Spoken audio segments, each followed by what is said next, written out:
What?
Hey, good morning, Melanie. Can you hear me?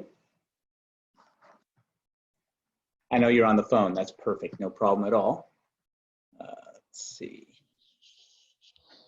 Morning, Mara. Good morning. Oh, somehow, were you hearing I'm hearing, can you hear me okay? Yeah, I can hear you great. Yeah, it's coming through it's not my ear pod, so I'll figure that out. You can still hear me great, and I can hear you, right? Absolutely. Okay, perfect. For some reason, my little earpiece wasn't working this morning. So, all right. Well, we'll see if anybody's, did you post, did you post on Orlando Facebook page about this meeting this morning? Did I? I think you did, and I pulled it down. I got someone that responded, so I pulled it down, and I am so sorry. All right. There's a lot going on. Right? It's called multitasking.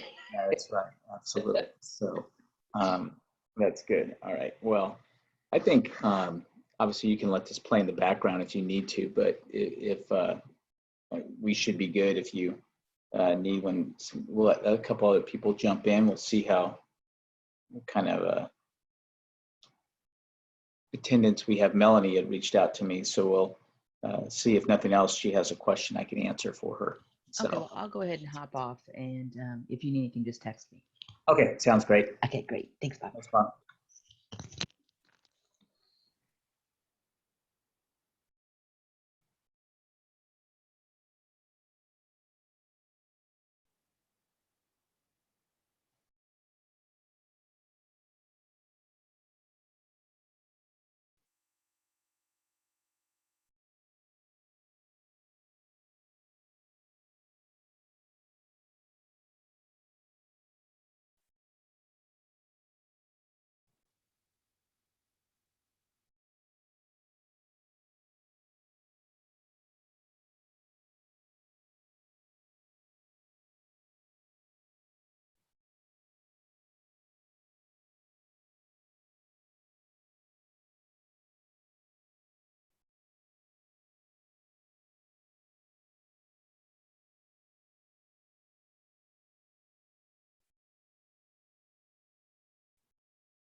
Morning, Bob.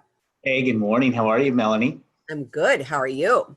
Hey. Considering I just lost about $25,000 in that phone call. What was that? That was a potential listing you said, or? Oh man. So I just listed a condo in a over 55 at a Del Webb community. Yeah. And it just went live. See, I can't even remember what today is. It just went live yesterday and had 2 showings on it. And ooh, happy birthday to me. Somebody called, didn't have a realtor. They said, we want to see it. They loved it. They're, how many, who's on here? We got one more, Buddy Jerome. Actually, hey, Buddy, you're muted, and Buddy's out of our Orlando office, and I want to chat with him real quick. Can you chat for a second, Buddy? I unmute him. Hey, Buddy, I unmuted you. Can you hear us? Yes, I can. How are you? Great. How are you? Surviving. Understood. Hang on. I'm trying to get I need a haircut. I need a haircut, a shave, and a job. And I did see that Mara inadvertently posted this on the Orlando. The Orlando meeting was technically yesterday, but you're more than welcome to join us because Melanie's out of Jacksonville. I realized late yesterday that I didn't see anything, and I guess maybe I just didn't look. Yeah. And I saw it was for today. So you're more than welcome to join us. Orlando represented. That's right. Absolutely. We're glad to have you. So Melanie, Buddy is safe territory. If you need to continue to share. Melanie was just telling me a story of one of her listings and an issue, but we can chat afterwards if you prefer, Melanie. It doesn't matter to me. It doesn't matter to me. If you, Okay. are you going to, I don't even know what time it is. Are you going to wait a while to see Well, if anybody else? else pops on for the regular meeting, then we'll jump into that. If not, we can kind of modify and answer some questions, and I'll answer some of maybe Buddy's question. I haven't talked to Buddy in a while as well. So I'm trying to turn my, let's see, how do I get my speakers up? Oh, I bet I have to exit full screen. I had a few difficult. There, okay. All right, there, I'm back. One of them being my Wi-Fi. Okay, oh yeah, see, there's a lot of things that have to come together perfectly for this to work. So Yeah. they've been going pretty well so far. So all right, now you good, Melanie? all right, yeah. Okay. So they're Chinese. It's a Chinese family. And I only say that because from my travel experience, my Asian experience, Right. they tend to be more cautious anyway, right? Did they see the property? Yep, they saw the property in masks. They loved the property. So they made a full, I was up late last night, which is really what I wanted to talk to you about because I've never done a contingency offer. So I want to make sure, but I still want to talk about that to make sure I did everything right. Yeah, sure. So they made a full price offer contingent. I was going today. We scheduled for me to go today at 2:00 to see their home, and because they got it off of Zillow, but I'll take whatever I can get, and to see their home and list it for them and get it listed. So this morning he called me at 8:30 and said, we're really concerned about people coming in and this whole virus thing. And he's a doctor of music, teaches at JU. Mhm. And he said, at this point, we are preparing to teach online in the fall again. Right. And so that's got him a little nervous, So they were like, it's his wife, him, And then his adult son, who's going for his doctorate of music somewhere in Texas, but he's here, he's back home because of COVID. So I told him, I said, you know, we can do, I understand your concerns. We can do virtual tours. We can limit showings. I'm available to come to the home and show it personally to make sure we're safe, blah, blah, blah. Anyway, he just called me back and said, we're not doing it. Yeah. So they just don't want to put their house on the market. And since they don't want to put their house on the market, they need to sell in order to buy the other. Yeah. Got it. So, that kind of leads in a little bit to our, one of our topics. I can picture my PowerPoint slides that I was going to be going through. Matter of fact, let me pull those up real quick and minimize this and get to this other PowerPoint.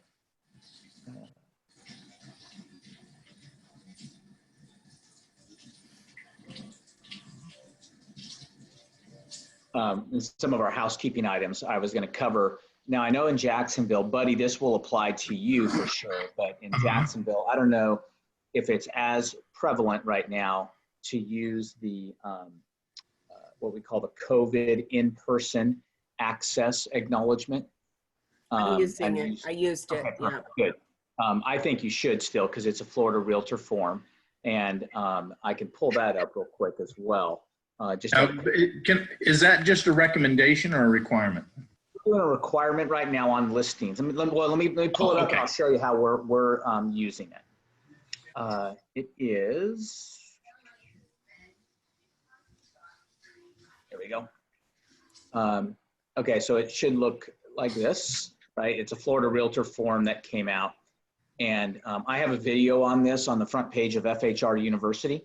So if you want to take a look at that and you hear me go through it, step by step. But Melanie, to answer your question a little bit about what you were doing, and Buddy, to answer your question specifically, here's the way we're doing. If we have a listing, we're requiring you to have the seller or the occupant complete this. So if it's a tenant occupied property, it's whoever is going to be potentially at the place, all right, at the residence, whatever it is, when other people may be coming in, right? So is that strictly then for occupied properties? Great question.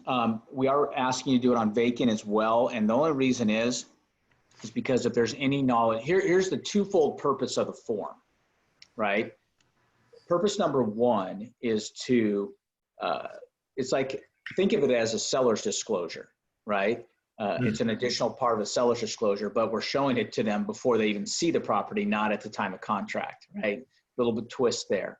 But what it's saying is, hey, look, as far as I know, the place you're about to enter is COVID-free, right?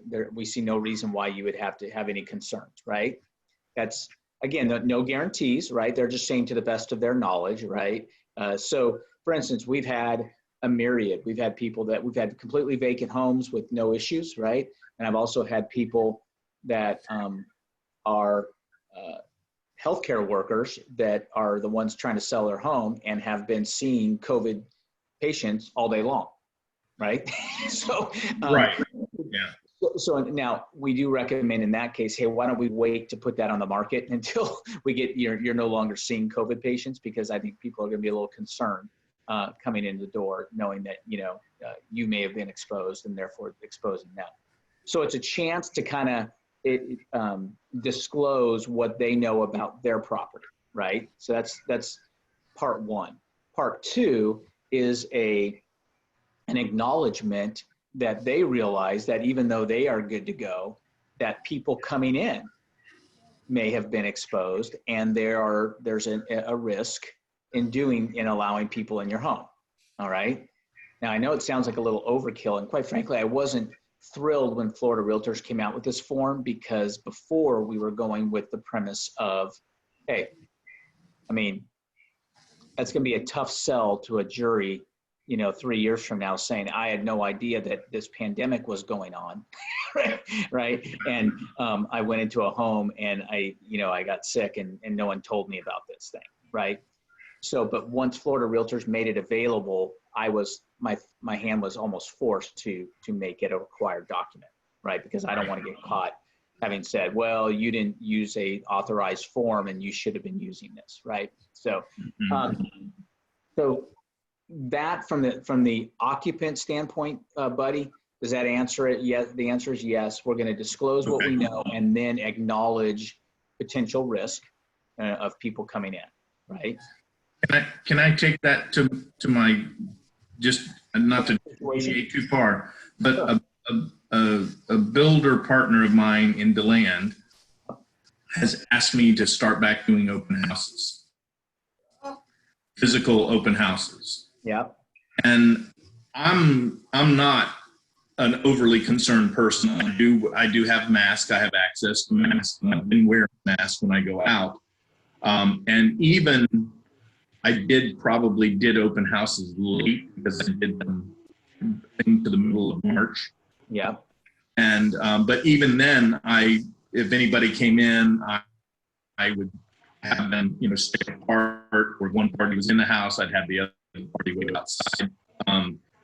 So social distancing, I know that I can do that. It's a vacant new construction home. What do you think it's it doesn't have to be a good idea, but do you think, is it okay to have an open house now?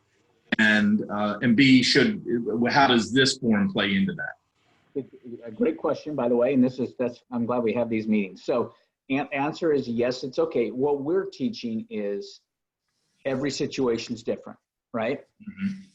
You are healthy, feel great, not an at-risk person, so on and so forth, right? So we're saying you make an individual decision for you. I've got other agents that are overly concerned because they might have an elderly parent living with them, and they don't want to. And I said, well, great. Well, you need to make the decision based upon your circumstance, right? Not it's impossible to put here's the circumstance, right? Right. And so we're saying as long as you feel that you can comply. Now, remember, we have federal, state, county, local, municipality, right? Requirements that are different. As long as we're complying with those, right? Then it sounds like you are, like even, doing you don't have to put tape on the ground to put 6 foot distances away, but you can just encourage people to do so, right? And have that. Ideally, right, you'd have them, take a look at what the builder has completed on this one, because the builder is not occupying, but they own the property, right? So the builder says, hey, to the best of my knowledge, we have no issues in this home, right? So you can have several copies of this ready, hand it to the buyer, say, hey there, and then also I would like your signature on this, Mr. Buyer. And here's your chance. Are you well, give me, for instance, one of our Orlando agents had a client who he sent this to, who's going to go look at a new build, right? A model. The model was open and was taking appointments, right, to come look at the model. And when he sent this to the buyer said, oh yeah, by the way, my wife is a nurse and she's around COVID people all day long. Right? Yeah. And so he said, okay, let me think through that. So he got that information to the builder, and initially the builder said, no, right? We'd kind of rather lose the sale, or now we would know that we'd have to potentially, disclose this to anybody else after they came in until we got it officially cleaned and everything else, right? Yeah. So, it kind of opens up a can of worms. But now I guess the latest word I got yesterday is they said, well, and we're going to see this, right? Because we are coming out of this, we're opening it up, right? We've got restaurants in the state, I guess, at 25%, right, occupancy allowed. And we're starting to, open things up more. And as we do so, I would hope that and eventually this form will become a moot point, right? We'll kind of just do away with it. right? Because we're going to feel like, hey, everybody's been properly educated and we know how the game works now, right? 100%. But in the short term, I would have these have a copy filled out by the seller, make several copies for people that come, ask them to abide by the guidelines that you've set up, right? That you and the seller. I always tell people, let's say even on a regular showing, right? We got the listing agent, we've got the buyer's agent, we got the seller or the occupier of the property and the buyer, right? So what we just need to do is come together and communicate well to say, hey, look, how are we going to handle this showing, right? We want everybody to have a comfort level, right? And what Melanie just tried to work through with her client, right, is that, hey, we can have a conversation before every showing about, hey, look, was there any potential exposure and so on and so forth? And how do we come to an agreement, if we can, that all parties feel comfortable in what's going to occur? And, most people are doing things like if they're going to go show property, hey, masks required. I'm going to wear gloves, right? I'm the showing agent, so I'm going to wear gloves. You guys, I joked, this is the third meeting this week, but I've joked with the other two meetings as well that I still have young enough children. My youngest one, in particular, after he's done outside playing for a while, when he comes in the house, it's like, Samuel, all right, hands right here until you get to your bathroom, right? I don't want you touching the walls. I don't want you to you know what I mean? And that's kind of what we're doing with the buyers now too. Hey, you guys don't worry about touching anything. That way you're not exposed. I have gloves and I have sanitizing wipes or whatever. And so I'm going to touch what you want me to open and see. And then after we're done, I'm going to wipe that down. I have made that promise to the listing agent, and that listing agent made the promise to the seller that that's the way we're going to handle this showing, right?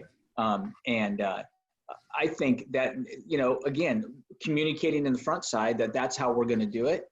And if anybody, refuses to agree to that, to say, well, you know what, the seller's not comfortable you coming in the house if you're not willing to let us know what your situation is, right? Because then he might have to have an issue and get the place cleaned every time we have an open house, and he's not willing to do that. So does that answer your question? Yes, absolutely. Okay, perfect. And then as far as showings, right? Let's say if we have a buyer, right? We're finding that most listing agents don't have this form completed by the seller, because initially what I'd love to see is the buyer sign one from that has been completed by the seller or the occupier of the home they're about to walk into. That'd be perfect in my world, right? So if we had 8 showings, yes, typically, potentially, could we have 8 of these signed by the buyer? Yeah, because they're all different. It's like having 8 different seller's disclosures, right? Okay, but we're finding that that's not the case, right? Most people don't do this. By the way, when you list a property, you just fill this out and then you attach it to the attachments, and then you say, hey, look, if someone wants to show, hey, great, did you download the in-person showing acknowledgement or access acknowledgement? And please have your buyer complete that and email it back to me before, we are authorizing showings, right? That's one way to do it. At the end of the day, if they refuse to do it, and then your seller can make a decision whether they still want to allow access, and they can, but there's no way they can say, hey, you never told us. We say, yeah, we did. We made it an attachment and I encouraged you to download it. Remember this, here's the text I sent you, right? That says so, right? Again, now back to the buy side, if you go to show a property and they don't have one of these completed, right, then what I'm encouraging our agents to do is have the buyer sign a generic one that says, hey, look, again, acknowledging, telling us if they have any issues as they're going to walk into a home. And number 2, acknowledging that they're walking into a home that, potentially we don't know who's been in here before, right? And so you can make a generic one that would cover all showings between May 7th, 2020 and May 15th, 2020, right? And if the buyer's willing to sign that and say yes, and then you could explain to the buyer, hey, ideally, I'll ask for one specific to the property, but if we don't have one, this would cover us.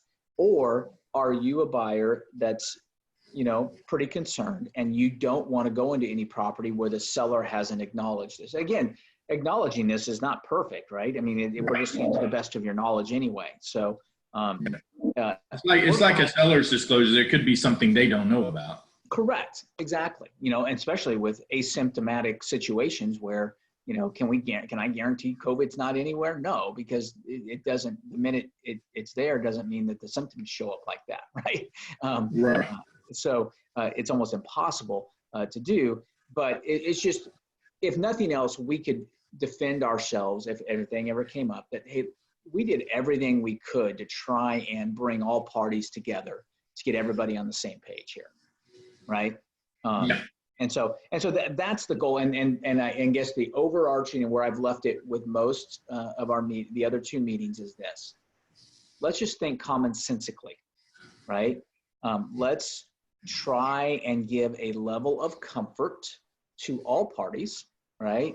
And if the seller wants the buyer to fill it out before, they absolutely will not allow any showings until this has been completed, then it is what it is, right?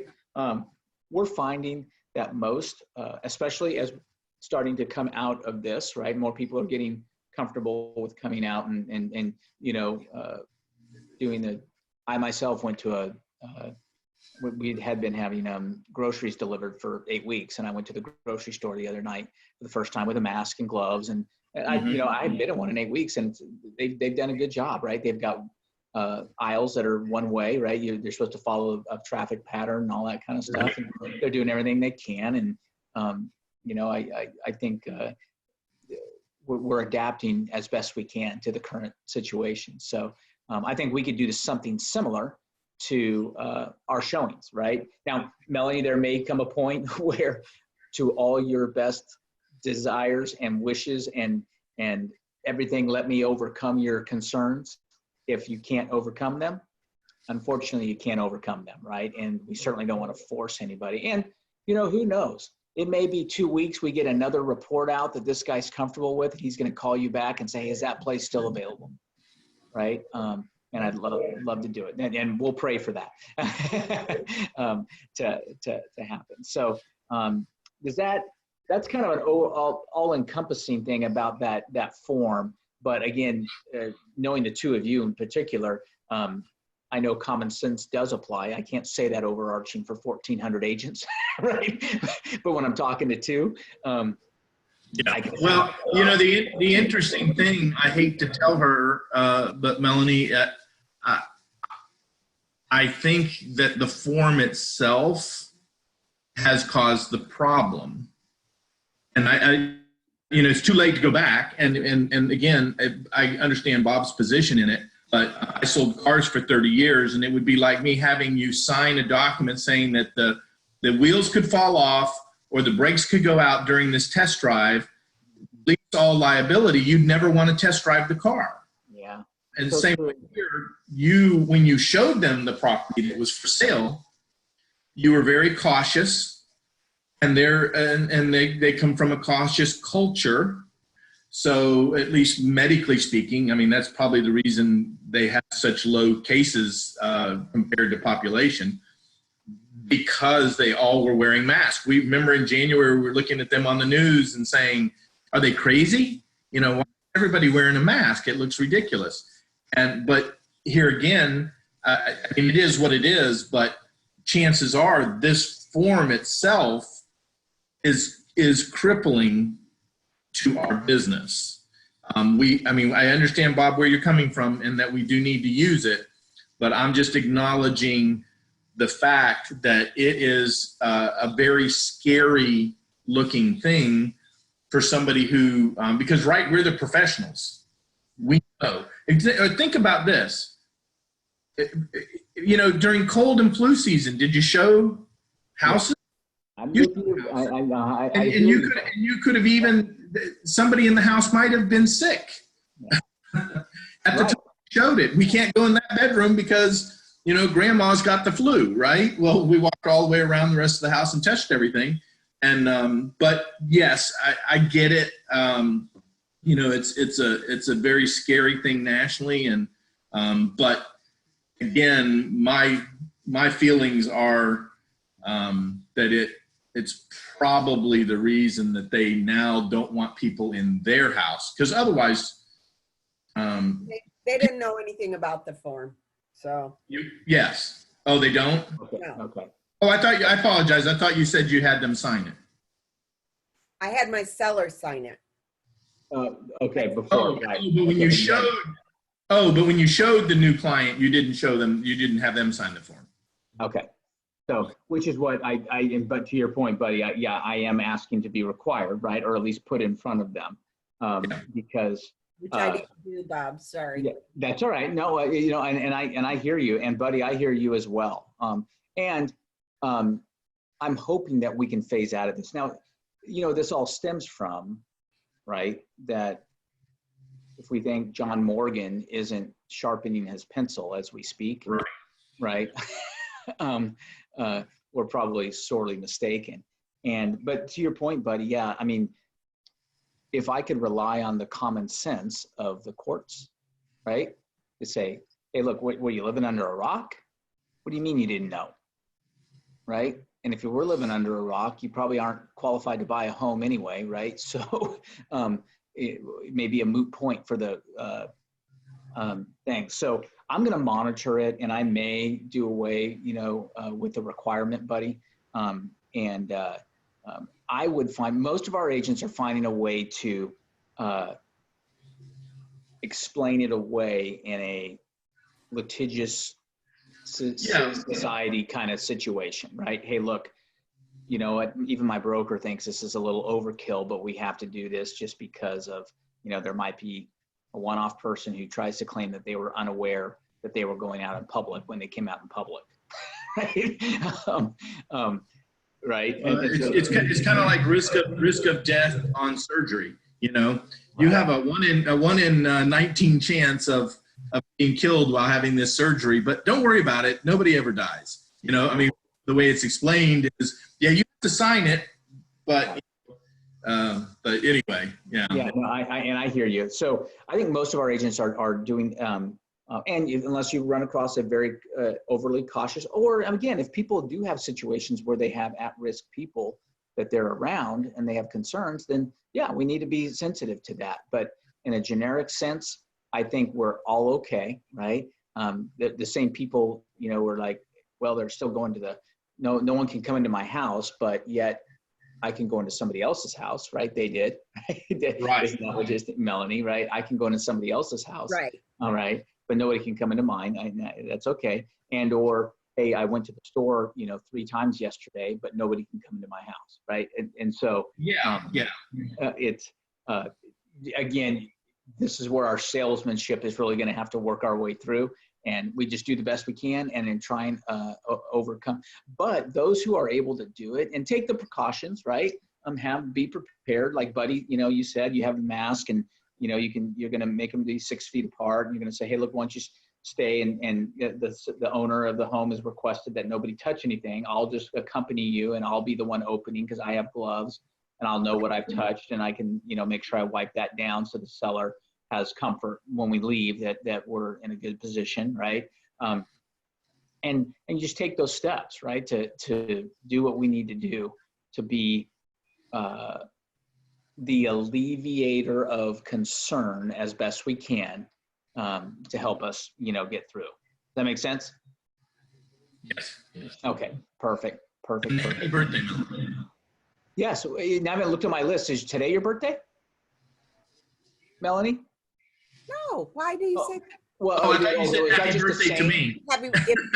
By listing and Oh, Yeah, gotcha. Yeah, we thought it was actually your birthday. All right, perfect. And like I said, I haven't say, checked my Bob will birthday call list you. today. I will remind you, like I didn't know what day of the week it was yesterday, so That's right, exactly. Oh, today's not Wednesday? Oh, okay. Yeah. That's great.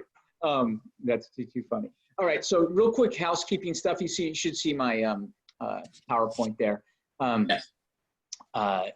Admin staff is working from home, but a lot of that doesn't change for Jacksonville and Orlando offices anyway. You aren't walking into the Tampa office often or ever, right? So that's where our admin staff usually works from. So they're from home. We're still processing mail and just overnight packages. If you have stuff overnighted, please remember, always use the Tampa Linebaugh office address. And right now, if title companies are overnighting stuff to us, please make it no signature required, because since no one's there, we have a drop box there where they can place it. But if signature is required, that's when it gets in this loop of we may never find that document, right? So they try and redeliver, and there's no one here, and then it gets returned to sender eventually. So if you do have something to physically get to us that can't be scanned and uploaded to paperless pipeline, do that. We covered the in-person acknowledgement. Oh, yeah, buddy, look at this. We were just open houses and conducting business. We kind of covered that, right? How are we going to go about this, right? And the answer is common sense, make all parties feel as comfortable as you can. If at the end of the day, someone doesn't feel comfortable, then we have to be prepared to step away from that showing, that whatever, right? At that point. But do everything you can to do that. And then I did have the COVID extension addendum in there. I've got another video on that. That came out early in the process. Watch my video on that. Melanie, I know it doesn't apply to NEFAR per se, but NEFAR has their own kind of thing that's been put out regarding verbiage on COVID. Just make sure you're aware of that. A lot of that is trying to, the one I've seen from NEFAR in particular, tries to, in essence, there's the one that came out of NEFAR is actually not just an extension addendum, because an extension addendum is on an existing contract, right? The one that came out of NEFAR is one to go accompany every offer. And what it was doing is making COVID, it was reworking the verbiage to make COVID a force majeure item, where we don't have settled law right now that COVID is force majeure. There's no, what's come down from Florida Realtors is that there is no automatic extensions like we could when services were disrupted because of a hurricane and so on and so forth, right? And the main reason is because services have not been disrupted, right? Lenders are still lending. Title companies are still finding ways to do it, right? Everything's been, done and done well. So there is no interruption of services. So it's hard to make a force majeure claim that we need an extension based upon that, right? Now, the one thing that is occurring is that the lenders are doing, and this has even slowed down in the last 2 weeks, right? At the height of it, we had issues where the lenders were changing their rules the day before closing, right? You know what? Hey, we just got new underwriting guidelines, and it says your 740 score used to qualify for 90% financing, and now it doesn't. It requires a 780, and you're at 51, so therefore we need more money down, right? Or something, and we were hearing these kind of stories because they were changing on the fly, which they had the, right to do.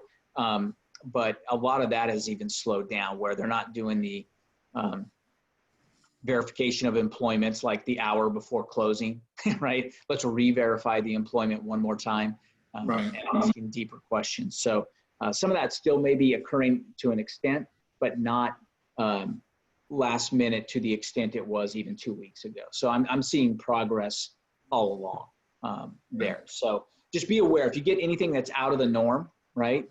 That's not a typical NEFAR form that you've seen before, then just let me know and we can talk through it. Cool? Okay. All right, good deal. Buddy, I was just going to make a comment. There's a tougher business than we're in. I had because of something with Jim's business, I had a life insurance guy contact me back in December. I said, well, I don't need anything. He said, well, I'll put you on my schedule for April. He called me in April and he said, they can't even hardly write life insurance. Wow. Because they don't know if you're 40 and healthy, if you're going to die in a week. Isn't that crazy? It was during that. It was right at the height of it.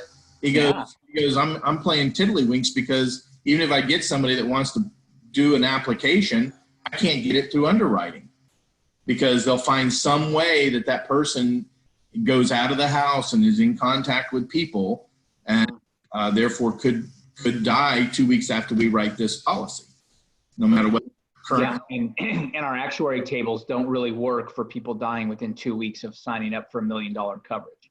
Right. Yeah. You've paid your $187 monthly premium, and then you want to collect, your heir wants to collect $1 million in 2 weeks. Right. Yeah. So there are tougher businesses. Absolutely. And by the way, let me, I'll get to that in a minute, because, I'm a numbers guy, and I'm paying attention to numbers, and will continue to do so. And I think it's going to be critical for us, right, to be the answer and the alleviator of fear and concern amongst our clients, is that knowledge is certainly power and data is knowledge, right? It's not speculation. We're not, hey, here's what I think might happen, right? We want to be talking about, here is what is happening, right? You see the difference in the verbiage, and so to that end, I'm going to continue to encourage us, and we talk a lot about this stuff. We've discussed, we don't call it or we don't call it social distancing. We're calling it physical distancing, yes. Right? Because what we're doing right now is not social distancing. We are interacting, right? We have every right to interact socially, and we've set up systems. We have the virtual office hours, Monday, Wednesdays, and Fridays from 1 to 2 Eastern, that either Jim or I usually handle Mondays and Fridays, Jim handles Wednesdays, but they've been very good. And a lot of times we're covering specific issues, like, hey, Melanie would come on and say, hey, anybody got any recommendations? How can I help these people overcome that? And we talked through, well, I had someone that was similar to that, and here's what I was able to do. And they were able to be okay with it once, we got to there, right? Or whatever that might be, right? So it's some of that. It's also some of people that have been homeschooling their kids, and they're just looking to see an adult face, right? And so we're seeing a lot more interaction there. Just, hey, I don't have a question. I just wanted to hang out and talk intelligently with somebody other than long division, right? Or whatever we're teaching at the time. So I'm going to encourage you to do that, or other opportunities, right? There are groups that you could be on a Zoom call all day long, right? If you just read your email. And so we want to make sure we're productive there. But we also have some Zoom trainings. Our virtual book club, I don't have the book right here with me, but we just started it. We meet on Tuesdays at 10 a.m. Eastern. We introed the book the Tuesday before. We didn't have a meeting Tuesday because our regular office meeting was Tuesday. Next one will be this coming Tuesday, and we'll have read, the assignment was to read the intro and chapter 1. And it's a book called Darren Hardy. Let me grab it real quick. Hang on.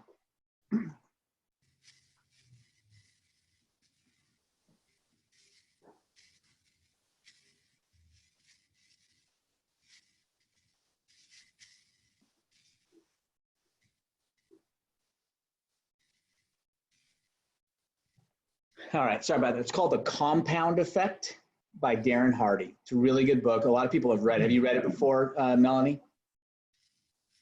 Oh, you're muted. I've got it. Okay, perfect. Good deal. Intro through chapter 1, if you want to join us. And if you haven't even read that, just come join us. It's a good time to interact. And we read, and we try and take it in bite-sized pieces, about 20 to 30 pages at a reading assignment is what we try and leave it. So we read it in small chunks so we can digest it, and then come and just share our thoughts on it. So if you have any interest in that, we'd love to see you there. Obviously, the Facebook pages are a great place. FHR University has a ton of classes up, so that's available. And again, reminder on FHR University, anything specific, like when something new comes out, like these COVID forms, I generally like both of these COVID forms that have come out, I've recorded a video on them within less than 24 hours of them being made available. So always look there too, because you'll probably see some, and I try and post those to the Facebook pages as well, and so on and so forth. So, and again, encourage you to still socially interact, right? Find ways that we can still dialogue and be in front of each other. Here's some great resources that we have found. I think the NAR site's doing a fantastic job.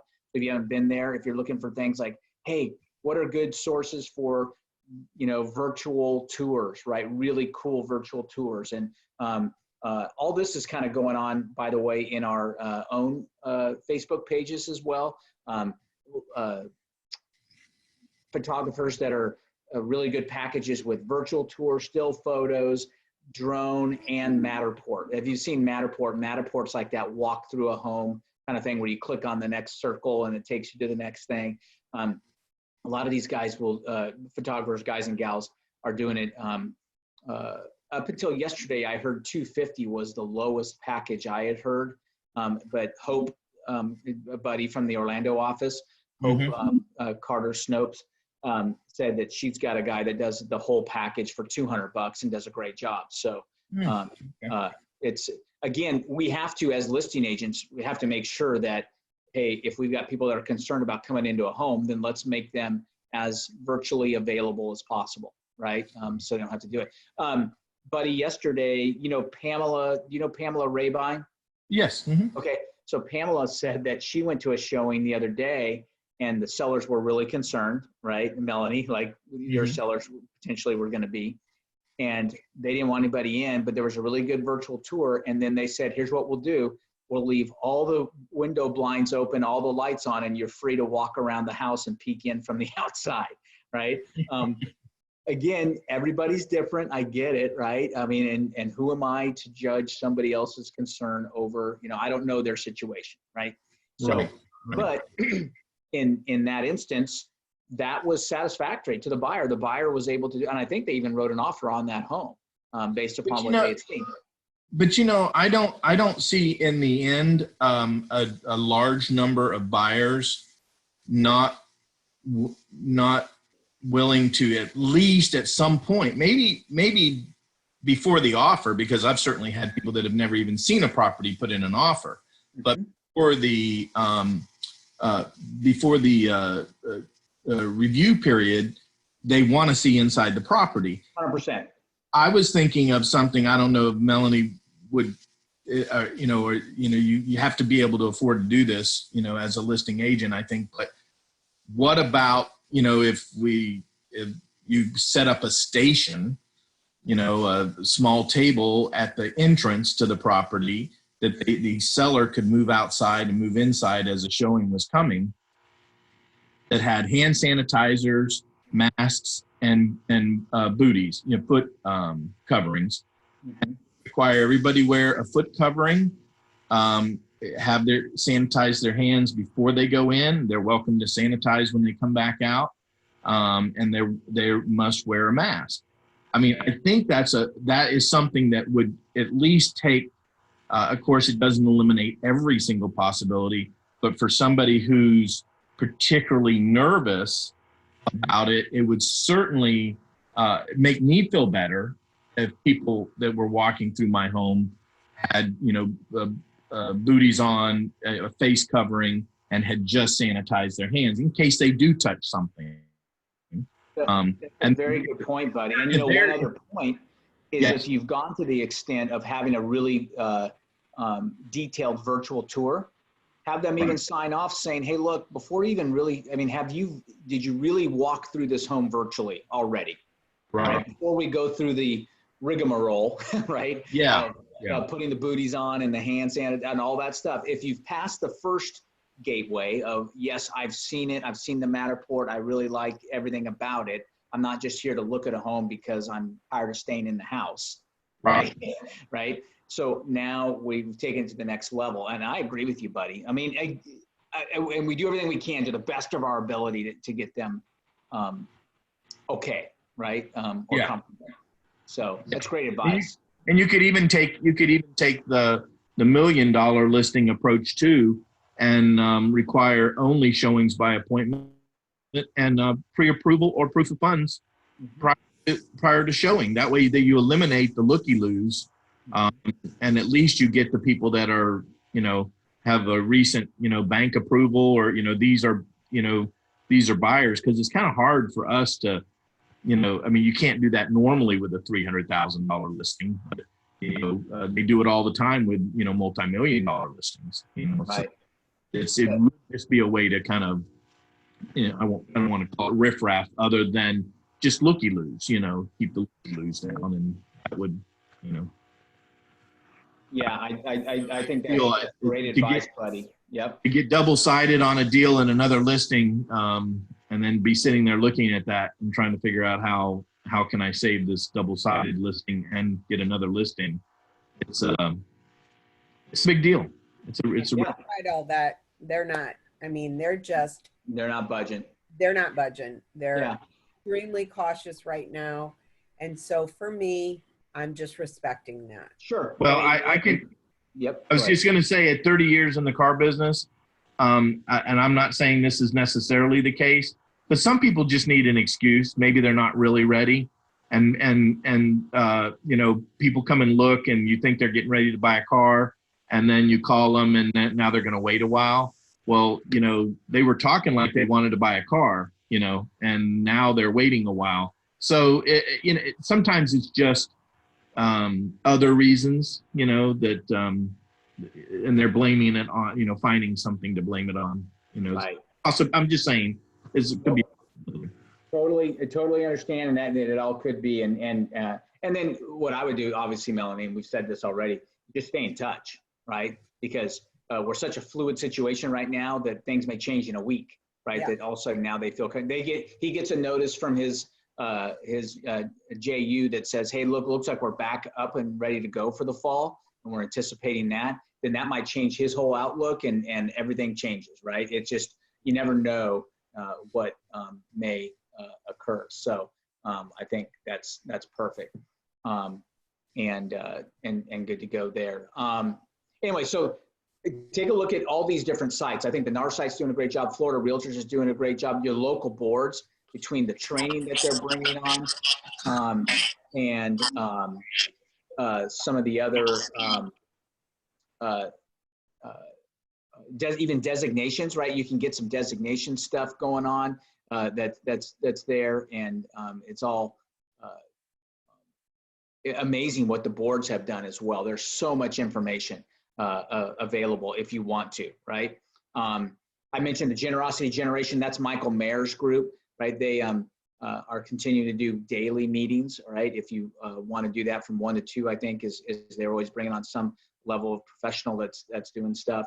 And at the bottom, you can barely see that. This is one that's called Keeping Current Matters. One of our agents brought this up out of the Tampa office. It's really good info because they're combing and creating some really good data points for you to share specific to your area. I do have a link down there. You can barely see it, and I can't raise it up. I've tried it in the past. But this is it's her personalized link that if you use that, she might get a free month. There's like a free trial, and then it's like $25 a month or something like that. And you can cancel anytime. But I've looked at it. It looks like really good stuff. It's called Keeping Current Matters. If you want to use Cindy Hayden's link, she would get a free month if you end up joining. It's http://try KCM. K like keeping, C like current, M like matters, /A18,000. That's the link that is available there. And I've looked at it, and it's pretty good stuff because, oh, hey, Kristen Orr, how are you? Oh, I muted you. Let me unmute. Gotcha. How are you? Oh, you're still muted. Unmute. She has to unmute now at this point. I'm good. Sorry. Hey, no, perfect. Good to see you. Awesome. Good to see you guys. And Melanie and Kristen, I know you guys, thank you for letting me know about Duff's mom. I had not realized that, so I'll make sure I reach out to him on that. So, Okay. Kristen, we're catching up. I'm getting a little feedback, so I'm going to mute you again. A little feedback when I have you on. So I'm going to mute you, and when you're ready to talk, just let us know. Just wave your hand. Perfect. Okay, so there, and hey, Jonathan, I see you too. You're muted as well. We don't see you. We know you're there, so feel free to Hey, Bob. jump in. Oh, there you are. How are you? Yeah, I've just been going in and out. I'm in the middle of something, but yeah, this is important. I want to hear it. Sounds good. Sounds good. If you need something, jump on in. Okay, so I'm going to encourage you a couple things here. We've got to be careful how we choose to spend our time right now in these days, right? Again, you can get caught up in loops of anything, right? And so I'm going to encourage you to focus on being, coming out of this, right? A better business owner and coming out better, stronger, and more efficient. We're seeing efficiencies already. We were talking with the group yesterday, buddy, at the Orlando meeting about how impressed they are that title companies are getting closings done like in 15 minutes now. Yeah. Right? Because there probably was a lot of, we're discovering, right, that there was a lot of wasted time, you know, and there's nothing wrong with socializing and all that stuff. But now it's like, hey, if we're going to be in person, we're going to minimize our in-person exposure. So let's just get this done. Let's have stuff pre-signed, whatever we can, whatever we can't get pre-signed that does require a notary, then you're going to bring it. A lot of the title companies are doing curbside closings, right? Just like curbside delivery, where you don't even come to the office. They'll come out to you. They do a 6-foot mask. They kind of do a 6 foot as much as they can, use a mask and get things done. There's just, you know, creative ways to still conduct business. I will tell you this, because people ask me about our numbers. All right. Overall, I monitor the state of Florida is down about 30%. April was down about 30% transactions closed year over year, right? Future Home, just if you want to know our numbers, we were better than that. We were down only about 20%.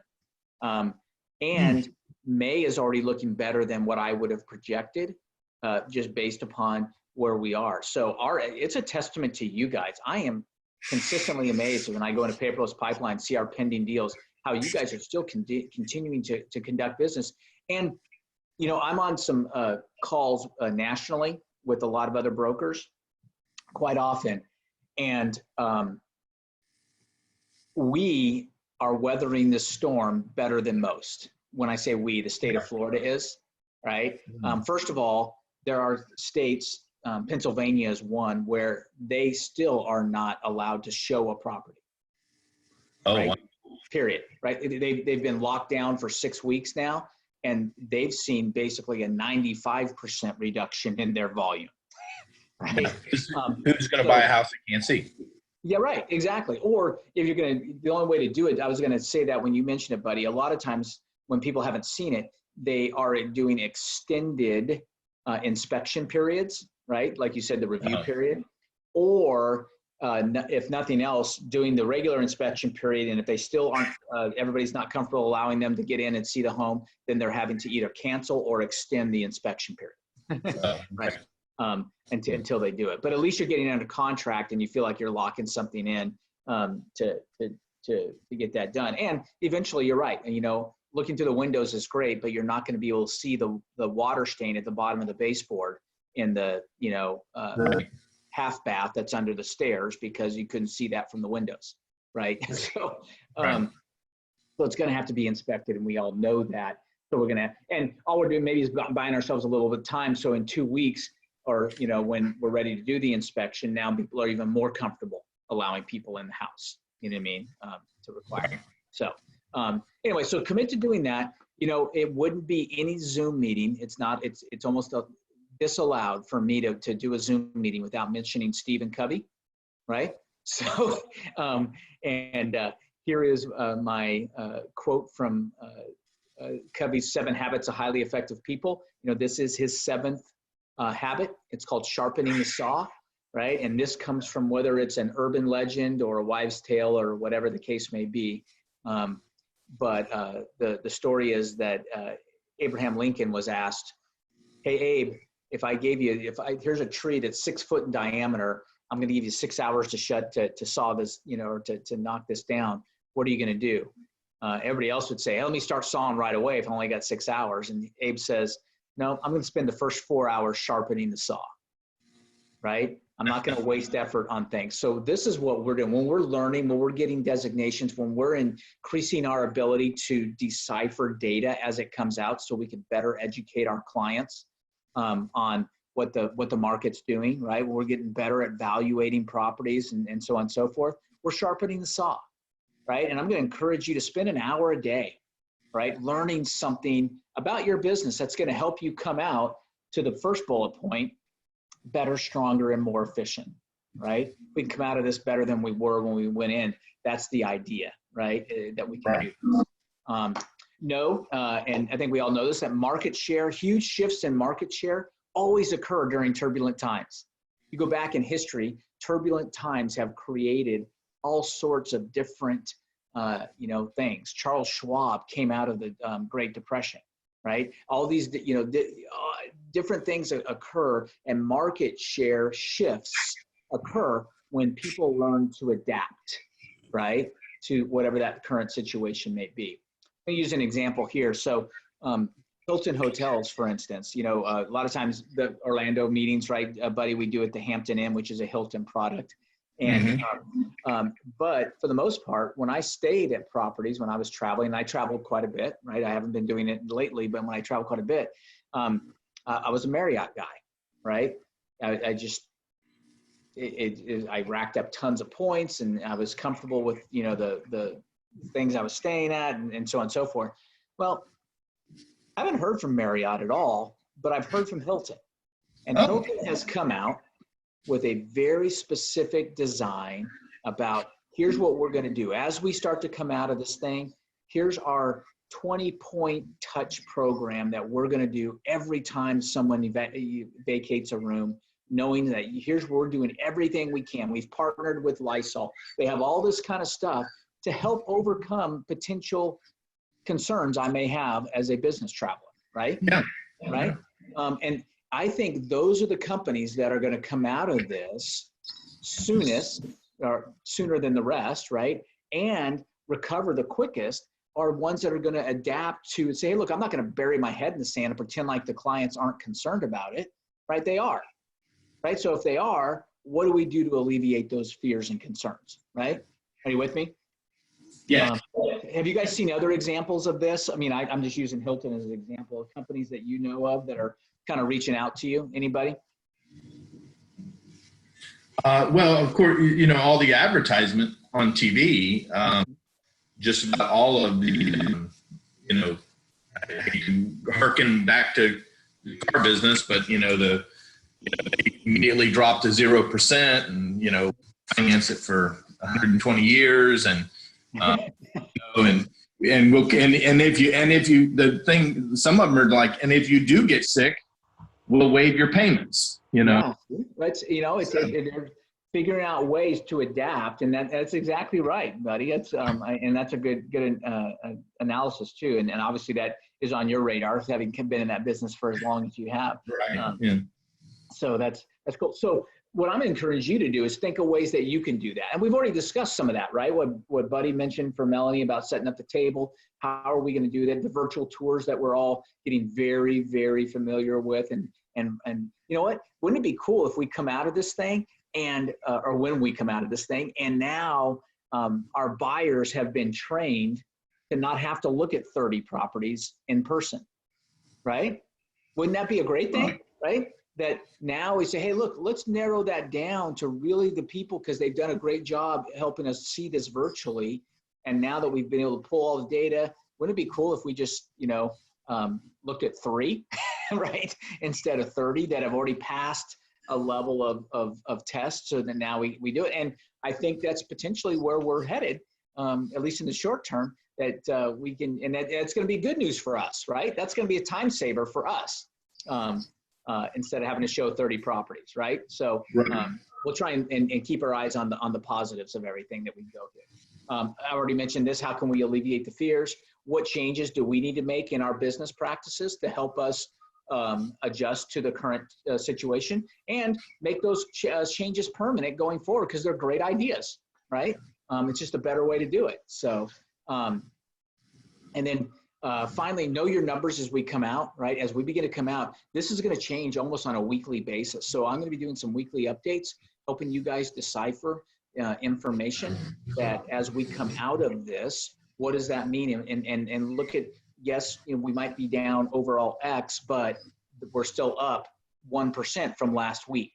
And we noticed that we're seeing a trend that we're increasing certain things each week as we do that. And those are the things that you want to be able to share with your clients that are of value, right? Not of, hey, look, here's what I think might happen, right? Well, no, let's talk about what is happening, all right, as opposed to the other. Cool? All right. Go ahead, buddy. I just was agreeing with you. Oh, okay, perfect. Sorry, I can't see you. When I can't see you, sometimes I can. If I see you nodding your head, that's a good thing. That's good. That's my paranoia. I have tape over my camera.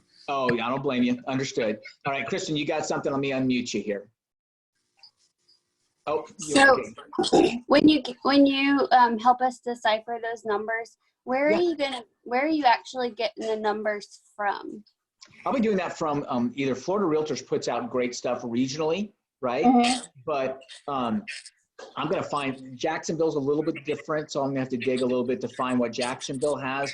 I know the Tampa Bay region in particular and the Orlando region are putting out reports that we can view, and it's a rolling 7-day thing, which is really helpful information. But I'll do a little bit of digging and find out what I can find out about NEFAR in the Jacksonville region as well. And then, if nothing else, I'd love to just teach you to fish rather than give you a fish, right? Once I show you, I won't just say, hey, I'm the holder of the data. I'm going to show you where I'm getting it. So if you want to go in and play with the numbers yourself and find that data, then you can do that as well. So that's where I have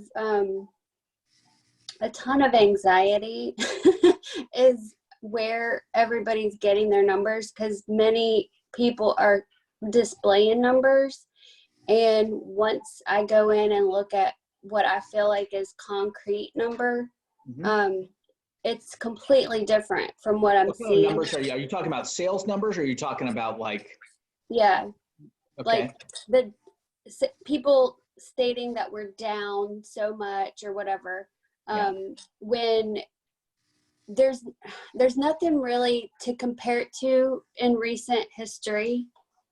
You know, it's like comparing apples to oranges. Sure. So you can only go back and compare it to the past years.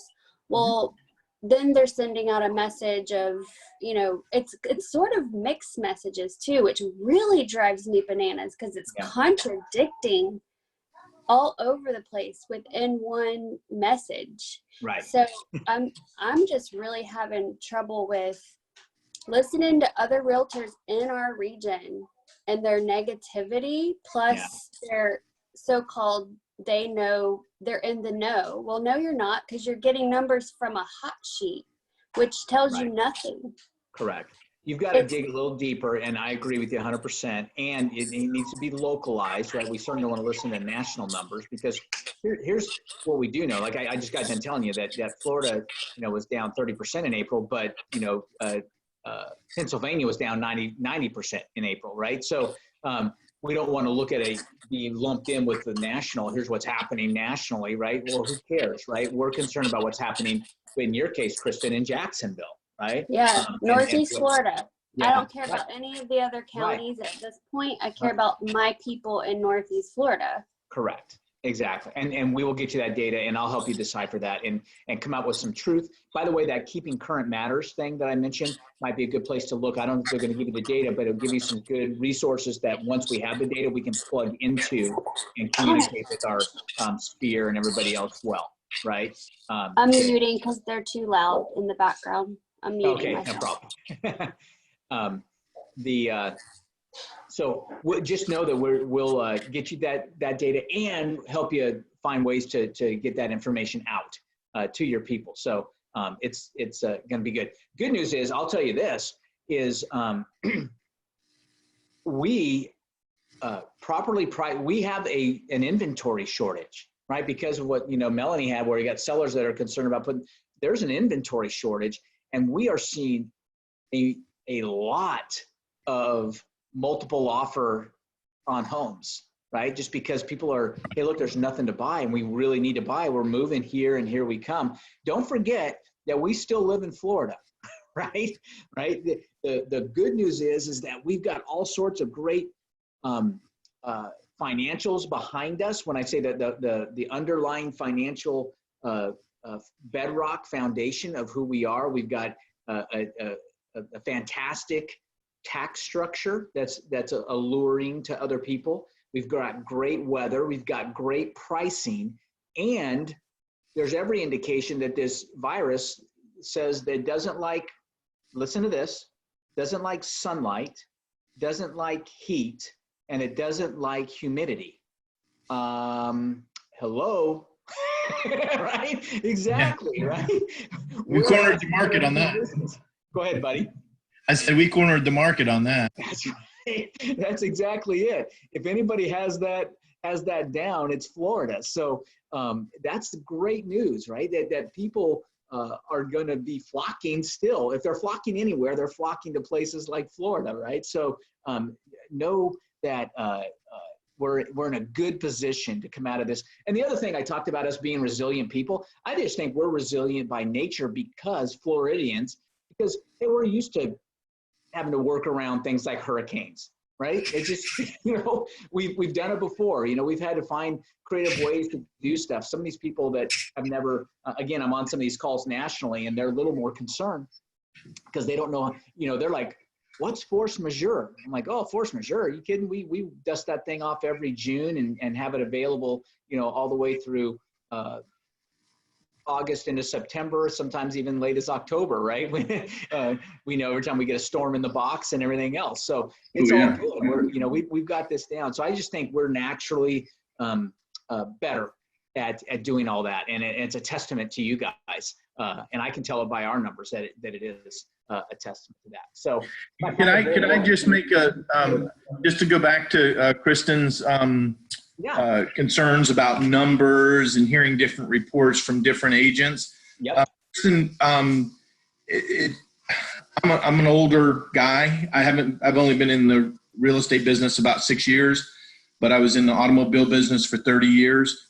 And at one point, I worked for a Ford dealership in Savannah, Georgia, that was the #1 Ford truck sales dealership in the Southeast zone. Yet we had 5 other local competing dealers that said they were #1.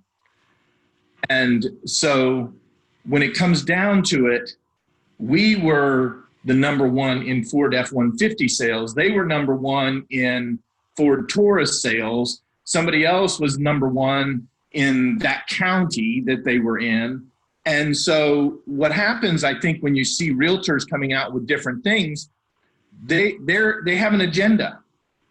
They're either trying to appeal to their market, and they either want their market to be, maybe what they're hearing out there on the street is that I can get a lot more over list price for my house because there's no houses on the market, but they want to suppress that.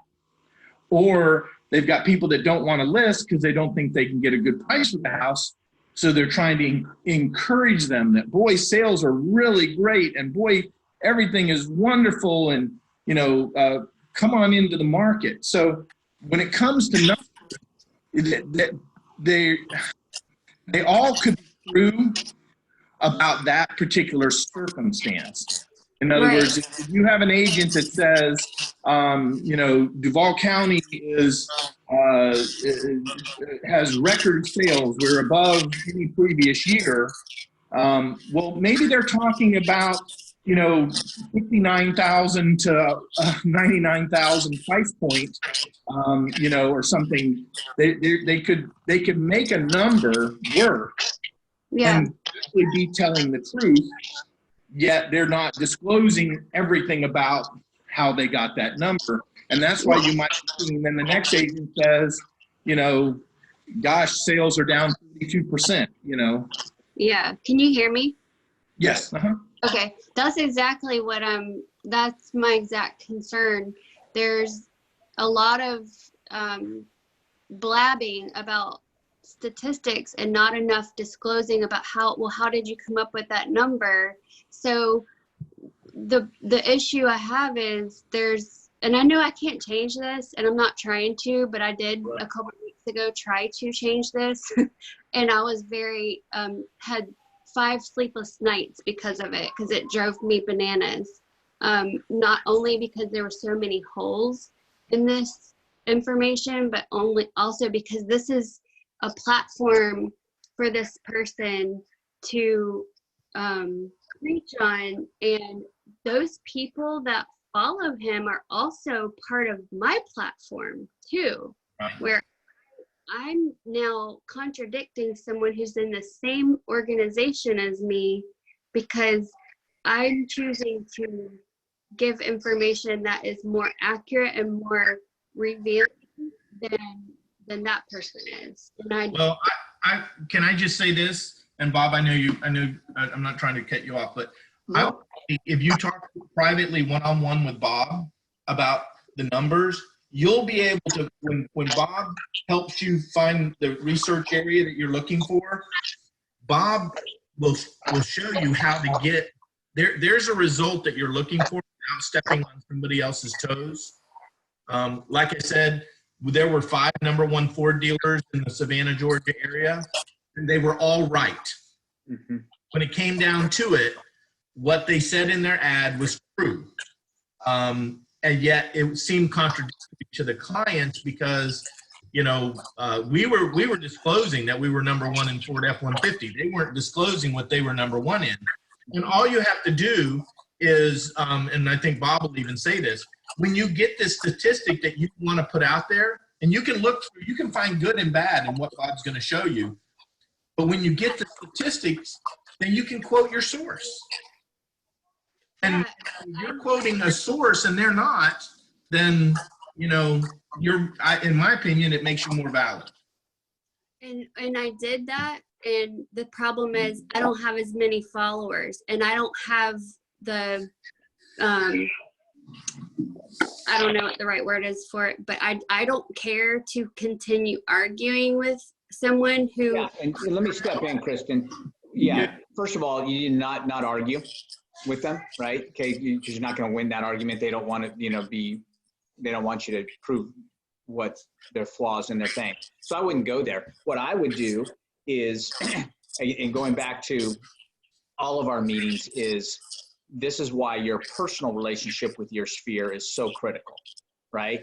Instead of trying to communicate with the masses against somebody else communicating with the masses, you need to pick up the phone and talk to your core 10 people each day. I mean, a different 10 people each day, and say, hey, look, here's what I'm finding the numbers are, and here's where I'm getting it. And we can have a dialogue about that. And, you know, in 6 minutes each call on average, and be done in an hour. But now you're actually trying to communicate this against somebody else. And if it's frustrating, certainly don't lose 5 nights of sleep. Remove yourself from that group, right? Or stop looking at it, right? Would be my suggestion. I know. Worst mistake of my life. Right. See, that's perfect. But then you don't want to, you know, then just communicate with your sphere directly. And that's why going up the communication, you know, the 7 levels of communication pyramid, the more personalized we can make those communications, the better. Yeah. Right. So I know better now. Yeah, perfect. Good deal. Obviously, I'm still a little bit hot-headed about it because we're talking about it now. I haven't really thought much about it in a few weeks, but I'm patiently awaiting for the next NEFAR update so I can see what they say. But I cannot wait to sit down and figure it out with you personally to see what holes are all in and where. Yeah. Because and there's a again, lot. and I wouldn't worry so much about poking holes in other people's stuff. I just say, here's where I get my stuff, and I'm going to communicate that directly to you. Because if you do that, then the next person, you're going to be playing whack-a-mole, right? Yeah, I don't want to poke any more holes. I just kind of meant in the data that where I'm getting the information from. Yeah. How to get it without anyone else poking holes in it. Like, I want just concrete data. Sure. Got it. Perfect. That's it. Yeah, don't let that other agent get into your head, into your business. That's right. Yeah. You know your stuff. The personal we'll part of it is if I do talk to my sphere, well, part of my sphere is part of his followers. Right. Well, guess what? They're saying, well, so-and-so said this. And so how do I overcome that without saying, all I'm doing is I'm pointing to the data, right? And I'm looking at the data, and here's the data, and I'm pretty solid on this, you know, and here's my belief. Plus, my personal experience is I'm still able to show properties. I'm still, you know, I put 3 houses under contract last month, right? All these different things that you're going to say, hey, look, you know, overall, but I'm going to tell you what's happening real local, like with me. Yeah. Right? Well, then I'm doing it the right way. Absolutely. Sounds like you are. Absolutely. Because you say, hey, look, we can make numbers say anything we want. Like Buddy said, that's a great analysis about everybody's #1 Ford dealership in Savannah, Georgia, right? But there's 5 of them. How are they all #1? Well, different parts of numbers can say anything you want them to say. So I would encourage you to, again, make it as personal and then bring it home to, hey, look, well, I'm experienced that I put something on the market and I got 3 offers, in 2 days, right? Or whatever your story is, that's what you want to tell. Right. Okay. And do that and do it personally, voice to voice with your people. All right. Well, then I feel tons better about Good. the way I'm going about it. So You should. And we're glad you feel tons better. That's what these meetings are for, to make you feel tons better. That's my whole mission. bunch is better. Perfect. Good deal. All right. And just so you know, that last bullet point there, I'm bullish on our quick recovery. I really am. I think, not making any predictions on anything, but I think we're going to come out of this. Again, the reasoning behind this, I'm not just saying it to say it, is because there was nothing systemically wrong with our economy going into this, right? Matter of fact, everything is systemically correct about our economy. We were humming along, lowest unemployment rate in history. Things were going, GDP was growing, everything was humming. And we intentionally, because we needed to, right, temporarily put a dam in the river, right? And so when we put a dam in the river, we get this pent up water behind that dam. And I fully believe that as we begin to open gates of that dam, then that water is going to continue to rush. And in Florida, we didn't put as big a dam as other places. And so we've already seen that we've not had as much pent up demand because we let more water through. There's always been people finding ways to still go to contract over the last 8 weeks, right? People have done it and you guys are proving that. So it's not like we shut it down like Pennsylvania or some of these other states, completely. And so, but when we begin to open it up even more, like the governor's doing, we're going to see even greater increase. Plus all the things that are positive about where we conduct our business are still in play, right? Like we talked about before. So it's all exciting to see as we come out of this fully, right? We've already begun coming out, but as we come out fully with where we're going to be. So, and again, kudos to you guys for doing this. And last thing I want to end on is just a reminder, 2019 bonuses. If you don't remember this or understand, we pay sponsor bonuses.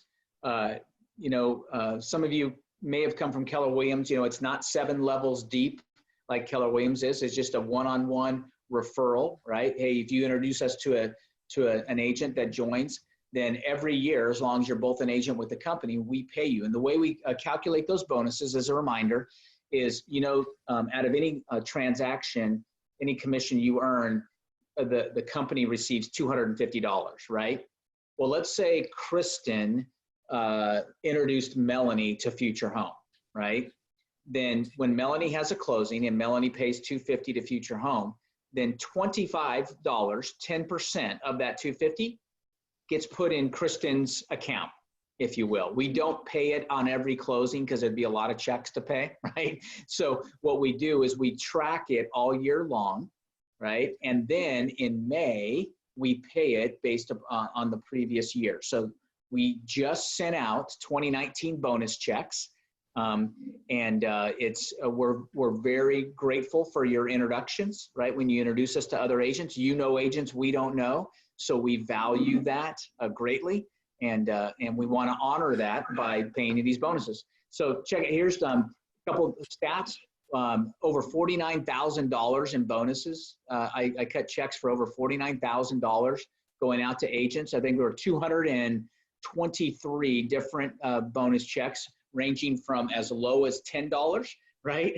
Because someone contributed $100 on a referral and that person was introduced to us by somebody else, so they get 10% of that $100 bucks. So as low as $10 all the way up to, I'm going to go through the top 6 here, and you can see it can be pretty beneficial to recommend us, right? So let me just share with that. There's a lady, Joanne Dunn, out of our Tampa office that got a check for $834.90. Cindy Hayden, who I mentioned earlier, she got a check for $840. By the way, it's not like you had to go make a presentation to these people. about Future Home Realty, right? It was, hey, I'm really enjoying it here. You ought to give Bob a call. Here's his number. That's it, right? And then, or, hey, would you mind if I had Bob give you a call sometime? Would you be interested in getting paid at closing and only getting your whole commission minus $250 and having a $4,000 cap and all these different things, right? Would you be, be interested in having, and just give us a name, and that's all it takes, right? If they end up joining, it's not like you have to go out there and master some lengthy presentation to sell them on Future Home, right? Just tell them, hey, I'm happy. And our goal, I talk about to our support team all the time, our goal is to make us referable, right? We want to present you with an experience that you think, you know what, this is really good. I like it here. It's a great place for me to conduct my business. And I think you might like it too, right? And our goal is to make that experience so positive for you that you feel comfortable introducing us to other people. All right. Chris Johnson, $863.68. Manuela, here's over $1,000, right? And all she did was introduce it. I think she introduced us to 3 people who ended up being cappers, right? And those 3 cappers got brought in $4,000 each. You wonder why the number's a little off. It's because we don't pay on the monthly dues, by the way. We only pay on the transaction fee portion is where the bonus derives from. So that's where that came from. Number 2, Buddy, you recognize that name, Wendy Lamb. Yeah. Yeah, out of Orlando, is getting a check for $1,187.63.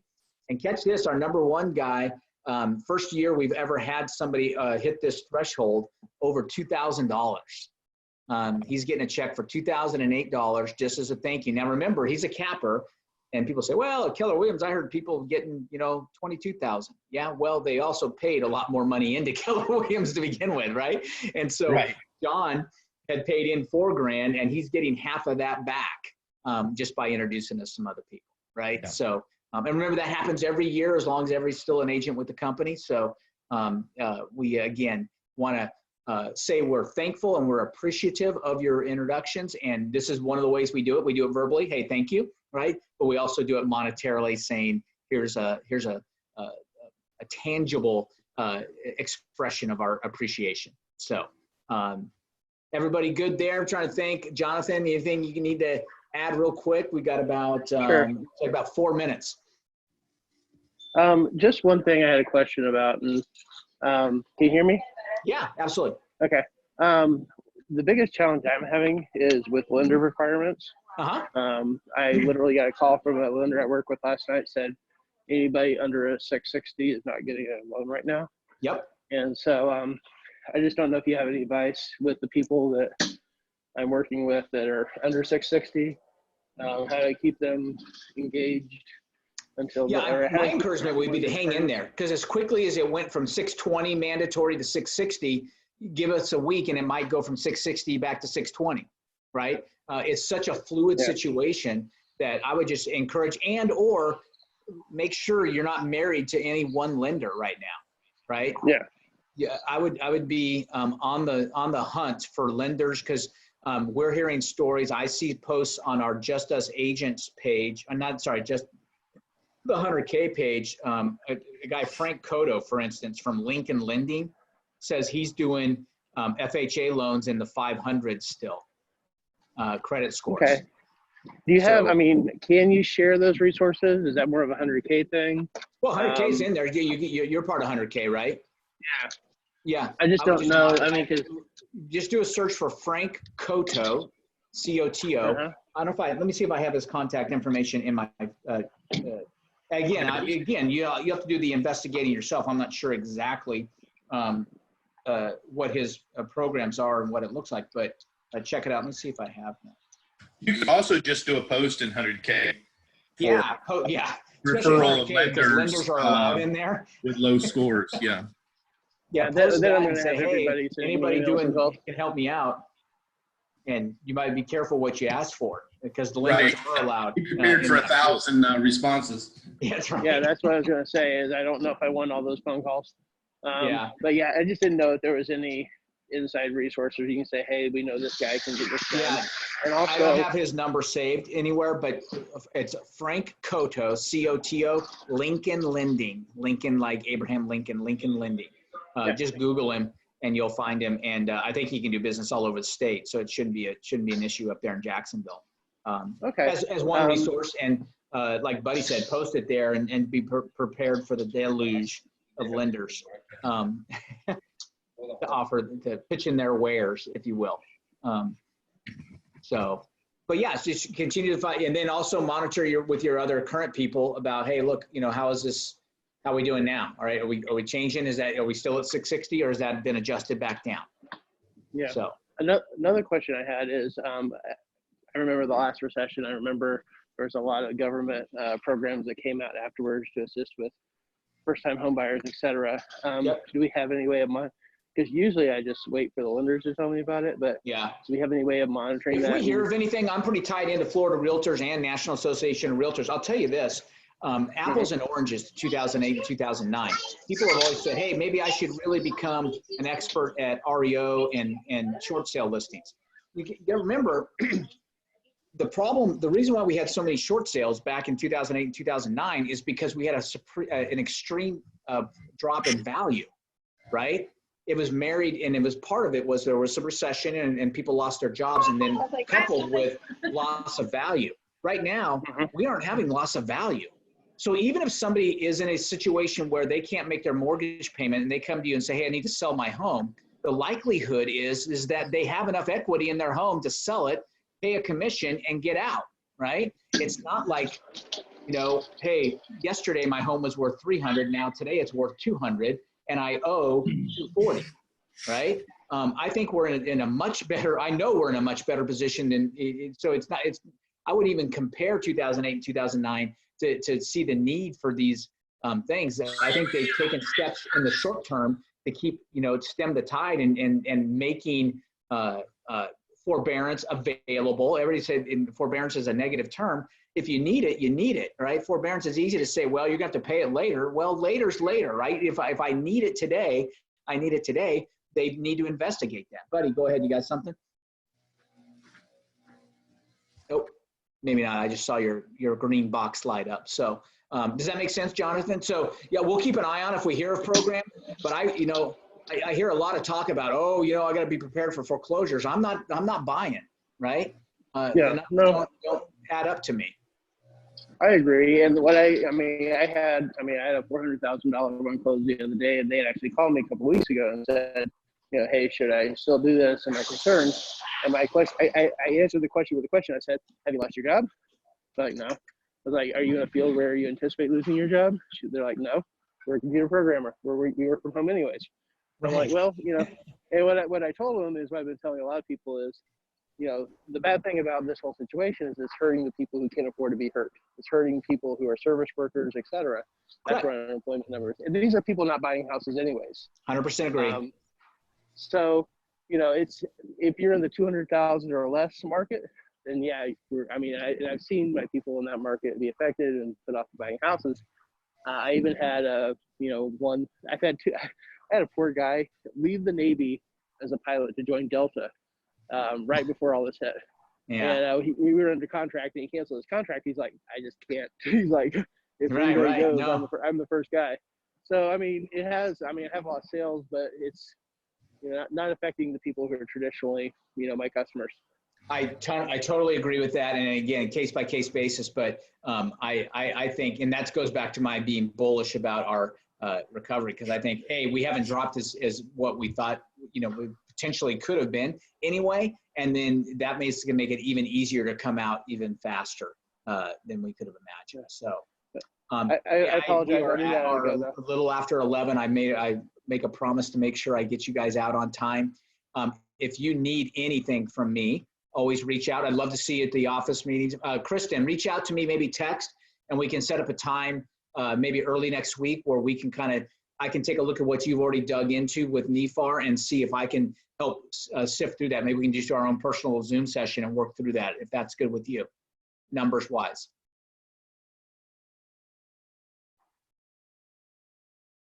Go ahead, I unmuted you now. Oh, I said, okay. Okay, perfect. Sounds Just good. text me there. And Melanie, are we good? Or are you good on this now? Do we need to chat anymore? Yeah. Perfect. Awesome. If you do, anything pops up on that, let me know. I'm happy to help walk you through anything we can do. Who are you talking to? Melanie, I was talking to you. So, No, Oh. yeah, no, I've got some questions. I'm oh, gonna you do go. have Bye, questions guys. still? Bye. Oh, bye. I'll see you, Kristen. See ya. Yeah, it's just you and I just Yeah. have some, because I've never done a contingency offer Oh, before. yeah. Uh-huh. So I just want to make, and it doesn't really matter now, but I Yep. want to use it as it's fresh, Sure. as a learning experience. Right. So what I did was I wrote the purchase and sale agreement. I checked the box where it said the loan would be contingent upon the sale of the buyer's Right. home. And then I used, there's an addendum and I can't remember, and I'm on the computer. Right. It should be something called, now again, NEFAR is a little different, but at least our writers, and if you can send me what you use, I'd be happy to take a look at it as well. But it should be something similar to the sale of buyer's property writer, in essence. Right. Can you still see me? I can see you. Yeah. Okay, I can't see myself anymore. I'm gonna look and see, oops, can you still see me? Because I can. oh, then I need to be careful because I can't. Okay. So I'm gonna look at, I'm gonna tell you what I used. And why don't you do this? Can you email me what you used and let me take a look at it, and I'll call you maybe this afternoon, and we can, or set a time that we can chat, and I'll take a look at it and walk through with it, because I want to make sure I'm giving you good advice based upon the NEFAR form that you're using. Okay, yeah. And then, yep, I can do that. Perfect. Look it over, and then let me go back on Zoom. I'll email it to you. You look it over. But my question is now from a,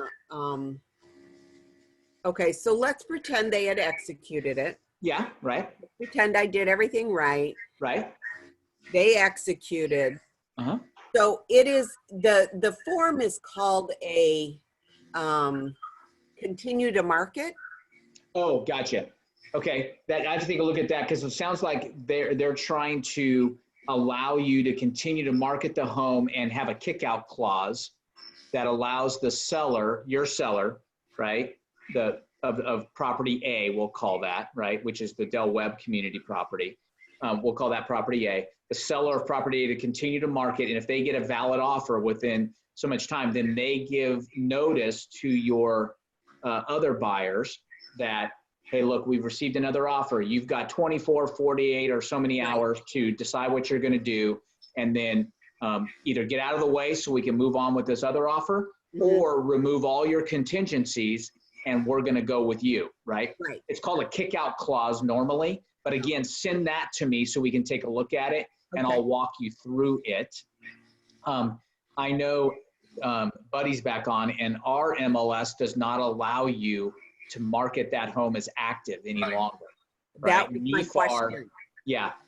NEFAR might have their own rules because this has been signed, especially when they use terms like continue to market. However, every MLS is different.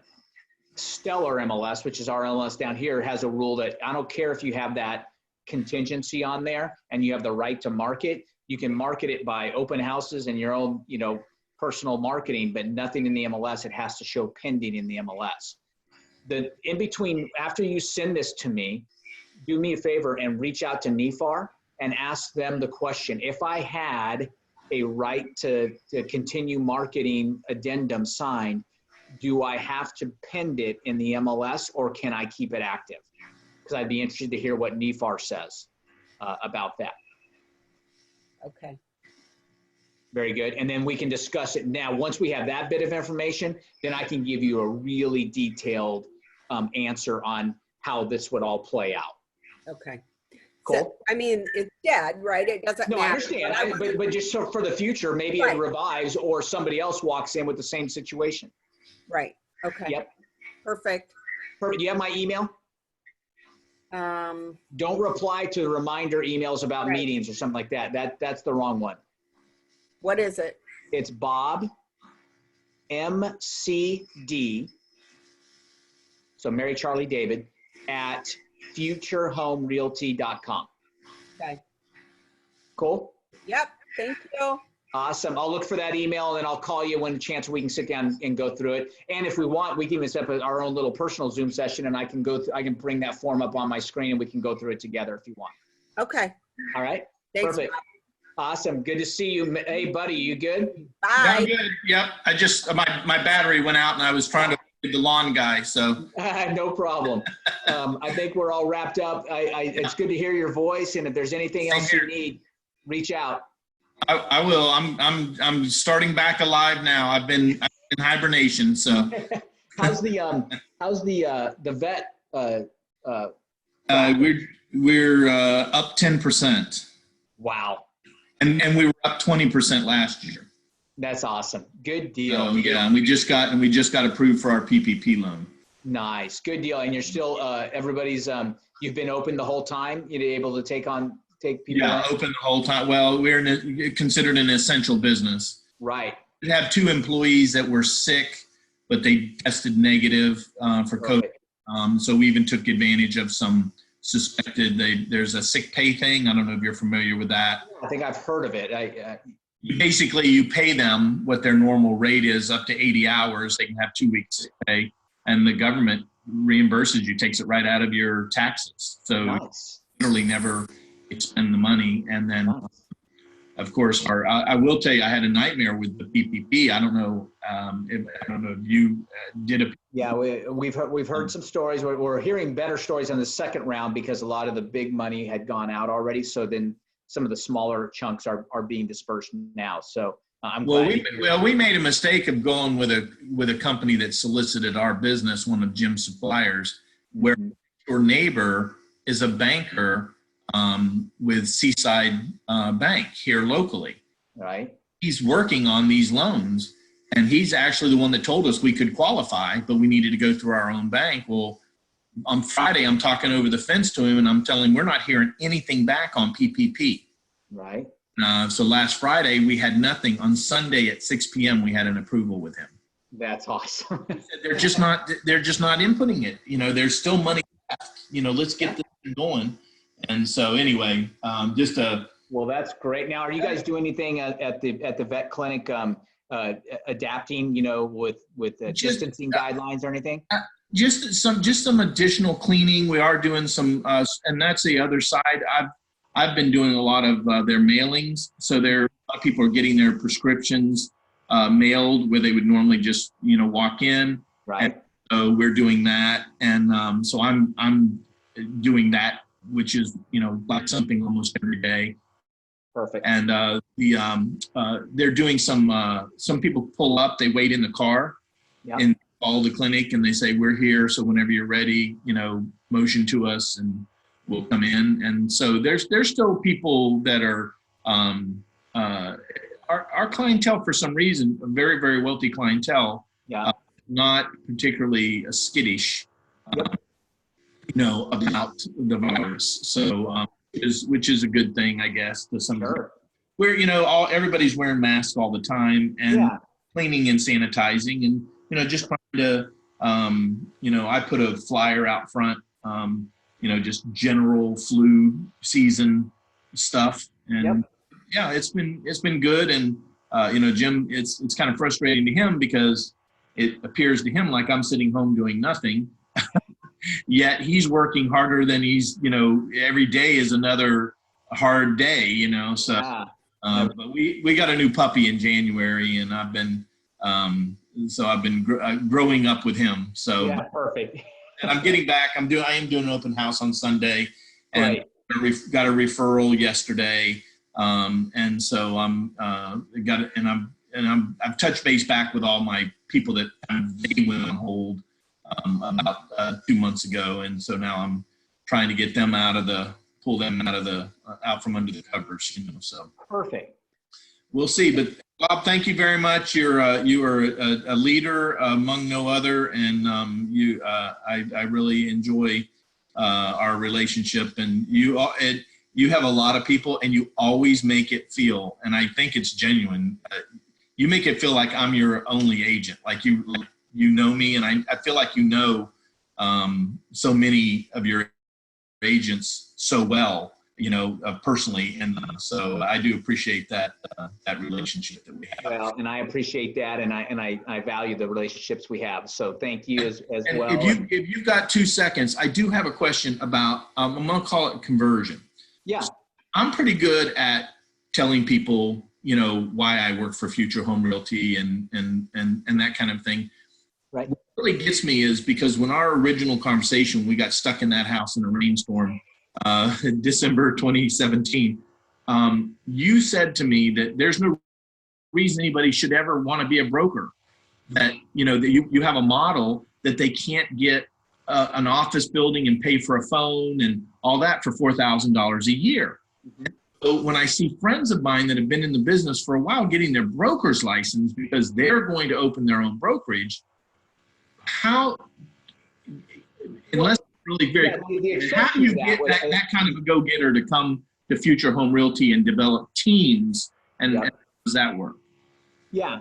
So the short answer is if they're doing it because they have a desire to start a company and take on agents and be that kind of broker, right? Then they may want to pursue that, and that's an itch that sometimes has to be scratched, right? And they want to be the person. But if they're really trying to do it just to build a team, right, and a better place to do it, I still think we're a lot better than what they would have to do to bear the overhead of taking on the liability of being their own broker. Our teams are pretty straightforward, right? So the team leader has a $4,000 cap, and every time he brings on a team member, that cap goes up by half a cap, by $2,000. Okay. So and so it's similar to what Keller Williams percentages are, but at a percentage of a smaller number, right? But if their desire is to, hey, look, I want to be a Future Home Realty or something else and be the broker and do it, then a lot of people pursue that. But sometimes people are like, I'm just tired of paying a broker or anything. I just want to be a one-man show, do it on my own, right, and not pay anybody anything. I think having access to everything we have for $4,000 is still going to be a lot cheaper than they could do it if they were just going to do it on their own. And so do you feel like the team model is not necessarily a stripped down version of a broker? In other words, it can be. I see that, right? It is. If I truly wanted to build a team, I'd find a brokerage that was the most beneficial place to run my team rather than open a brokerage, right? Right. Right. If that's true, I just wanted a team. But if I wanted to be, hey, look, I want to have agents that want to have their individual, not be part of my team, but just do this. And I think I could do it better, right? It's kind of what I did back in 2004, right? I said, hey, look, I think I could do it better. Then that's a different person than the person that's just looking to be a team leader and run a really efficient sales team in a model. Does that make sense? There's a difference in a broker and a team leader, or a sales team leader, I should say. I got you. Okay. Well, that kind of clarifies it for me, because I was like, there's got to be a way that you can do it as a team, but really as a team, I can see where your teammates would eventually want to break off from you and become an individual anyway, and then you would have no part of their association. So. Correct. Exactly. The biggest compliment I get, and it's about you, is when these other brokers call me trying to get me to come to work for them, and I'm like, well, you didn't really look up the numbers, because if you looked up my numbers, you wouldn't be calling me. But and they say, well, we're better for this and we're better for that, and we've got this and we've got that. And then I say, well, I don't think you're better than what I've got. I tell them what your structure is. And they're like, oh, you're probably better off where you're at. So, you know, it's just funny to me that, you know, I don't know, I guess, I don't understand why everybody doesn't work for you. I guess is what I'm trying to say. Well, keep spreading that word. I don't understand either, buddy. But anyway, well, Bob, thank you very much, sir. Hey, no problem. And as you know, as always, if you need us for anything, we're just a phone call away. I know you are. I know Awesome. Thanks, buddy. Good to hear you. All right. Bye-bye. Bye.